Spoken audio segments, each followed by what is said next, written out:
बंदी छोड़ सतगुरु रामपाल जी महाराज जी की जय हो। परमात्मा की सभी प्यारी आत्माओं को दास का सत्साई। पुण्यात्माओं, थोड़ा सा हमने यहाँ पे विचार करना पड़ेगा। देखो, इसीलिए तो परमात्मा कहते हैं कि जो अध्यात्म है वो तर्क वितर्क का विषय है। जब तक तर्क वितर्क नहीं होगा तो परमात्मा कहते हैं ना ही तो ज्ञान निखर सकता और 7 जन्म आप भगत भी नहीं बन सकते।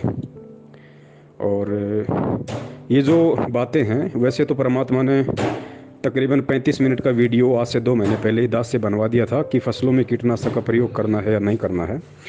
और जिस भी भगत भाई को अगर थोड़ी बहुत भी अगर शंका है या जानकारी नहीं है तो दास थोड़ा सा और बता देता है। देखिए, आज से पहले भी हल से खेती होती थी और आज भी हल से खेती होती है। और परमात्मा कहते हैं एक हड़ाई 100 कसाई, इतना पाप जीव को लगता है। और गीता जी का अटल विधान है, गलती चाहे भगत करे चाहे जगत करे, दोनों के लिए गीता जी का दंड विधान बराबर है। लेकिन परमात्मा की शरण में आने के बाद हमें इतनी राहत मिल जाती है कि उन पाप जो कर्म हैं, जो कर्म करने से हमारे को भी पाप लगते हैं जगत वालों की तरह, वो पाप कर्म हम अपने साफ कर सकते हैं परमात्मा के सत मंत्र से। साबुन दे दिया परमात्मा ने, इतना फर्क अवश्य पड़ गया। जैसे 2 व्यक्ति हैं, दोनों व्यक्ति कपड़े पहनते हैं, दोनों के कपड़े मैले होते हैं, एक के पास साबुन नहीं है, एक के पास साबुन है। तो जगत और भगत की स्थिति आप ऐसी समझिए। तो भगत जी, जो हल होता है खेत में चलता है, जितने जीव मरते हैं वो पाप दोनों को लगता है। अब देखिए, पहले भी खेती हल से होती थी और आज भी खेती हल से होती है। फ़र्क इतना है, पहले बैल वगैरह या ऊँट वगैरह से होती थी, आजकल ट्रैक्टर वगैरह आ गए। है तो बात वही, खेती पहले भी हल से होती थी, खेती आज भी हल से होती है। लेकिन क्या भगत जी पहले कीटनाशक का प्रयोग होता था? पहले कीटनाशक का प्रयोग नहीं होता था। कीटनाशक का प्रयोग अब होने लगा है। क्यों होने लगा है? और यहाँ पे भगत जी, चाहे पर्यावरण हो, चाहे शरीर हो, चाहे कैसी भी परिस्थिति हो, अगर वो चेंज होती है, अगर वो संकट के संकेत देती है, तो इसमें गलती जीव की होती है, इसमें गलती किसी जानवर की नहीं होती, जीवाणुओं की नहीं होती। गलती इसमें परमात्मा की नहीं होती, प्रकृति की नहीं होती। प्रकृति को बिगाड़ने वालों की गलती होती है। बिगाड़ता कौन है? इंसान बिगाड़ता है। और इंसान कब बिगाड़ता है? जब उसके पाप कर्म उदय होने लगते हैं। क्योंकि जब तक उसके पुण्य होते हैं तब तक परमात्मा उसको खूब देता है। सतयुग में गुरु जी कहते हैं कि ये हल भी चलाने की आवश्यकता नहीं थी। ऐसे ही जैसे सामक पैदा हो जाती है, जैसे आजकल धतूरा भांग पैदा हो जाती है, जो खरपतवार पैदा हो जाती है, ऐसे पहले गेहूं, जो मक्का, ज्वार, बाजरा ऐसे ही उत्पन्न हुआ करते थे। जिसको जितनी जरूरत होती थी अपना काट ले जाता था। उसके बाद धीरे धीरे धीरे जीव के पुण्य कर्म समाप्त होते गए, जीव के पाप कर्म बढ़ने लगे। तो उन पुण्य कर्मों के कारण जो परमात्मा की तरफ से जो उसको सुविधा मिल रही थी, वो सुविधा मिलना बंद हो गई। फिर जीव को मेहनत करनी पड़ी, धीरे धीरे अपनी मेहनत करनी पड़ी। और जब जीव मेहनत करता है तो 100 प्रकार का दिमाग लगाता है। और काल प्रेरित हैं यहाँ पे सभी।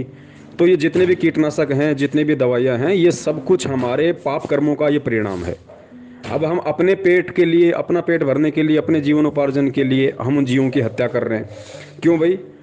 जब परमेश्वर ने कहा कि भाई भगवान नहीं बदला, ना वो भक्ति बदली, हम बदल गए।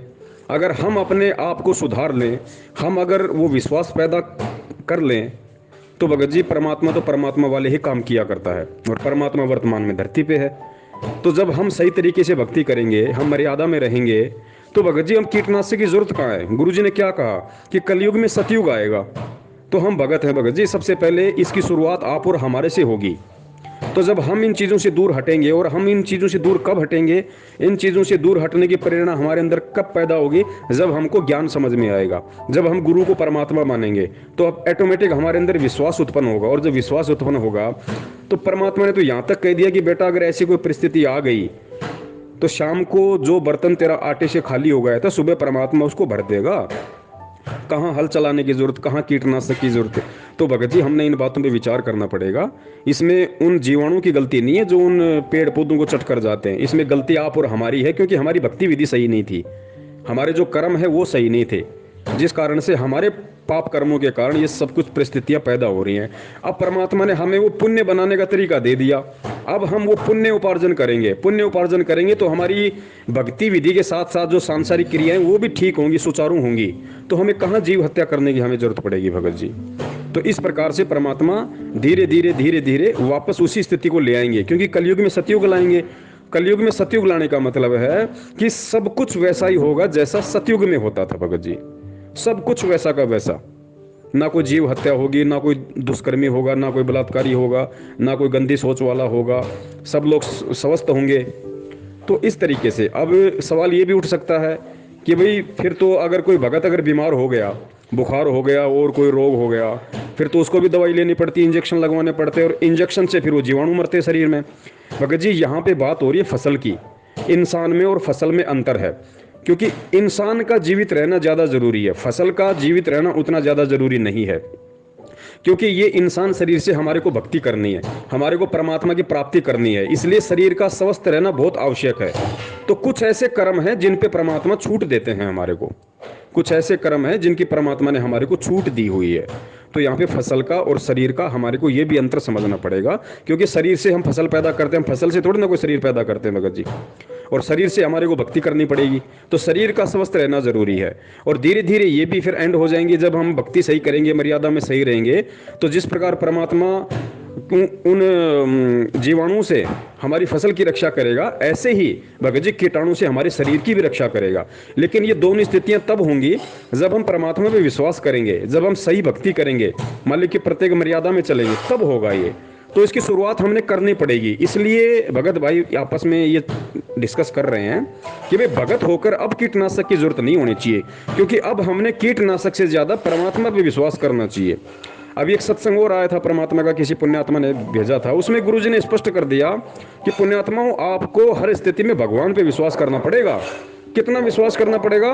अगर आपकी उंगली भी फूट गई ना, उंगली भी फूट गई, तो भी आपको परमात्मा के भरोसे रहना पड़ेगा कि परमात्मा ठीक करेगा। इतना विश्वास करना पड़ेगा। फिर गुरुदेव ने आगे बात को मोड़ दिया कि भले ही चाहे परमात्मा डॉक्टर को निमित्त बनाए फिर ठीक करने के लिए, लेकिन विश्वास आपने गुरु पे करना पड़ेगा, डॉक्टर पे और दवाई पे नहीं कि दवाई मेरा अंगूठा ठीक करेगी। आपको अपने गुरु पे विश्वास करना पड़ेगा।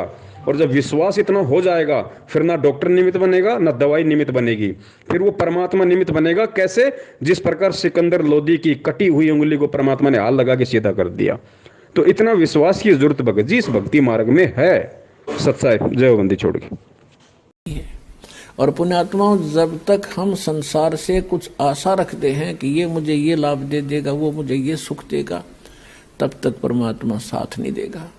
आप तो सीधम सीधा भगवान से जुड़ोगे, चाहे आपका उंगली का चोट लाग जा, नो यही अर्थ है भगवान आप पे करोगे। भले ही तो मीडिया उसका दवाई बने, डॉक्टर बने, लेकिन करेगा भगवान।